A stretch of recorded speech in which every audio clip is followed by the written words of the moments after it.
Prve 2 tedna po novem letu sta glede okužb v naši občini dosegla take številke, ki si jih kljub temu, da so bile omejitve nekoliko sproščene za novoletne praznike, nismo predstavljali.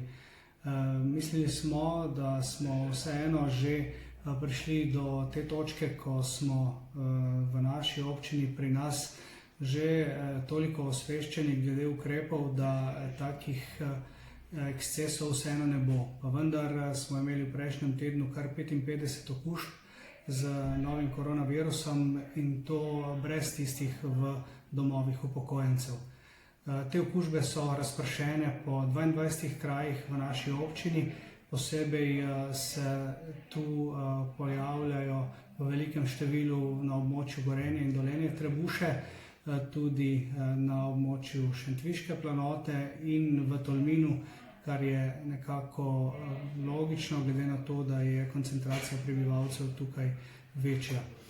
Jaz pozivam vse, tudi glede na to, kar slišimo iz zdravstvenega doma Tolmin, da so posledice te okužbe lahko tudi potem, še ko prebolimo to bolezen, po 2-3 mesecih kar hude, da upoštevamo ukrepe, ki so predvideni, da se razkužujemo, da nosimo zaščitno masko tam, kjer je večja gostota ljudi in da se obnašamo odgovorno.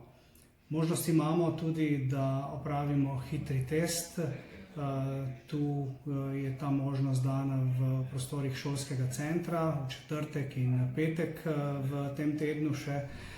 Tisti pa, ki čutijo in čutite kakršnekoli simptome, je prav, da se takoj izolirate in se greste takoj testirati. Samo na ta način bomo epidemiološko sliko v naši občini lahko izboljšali.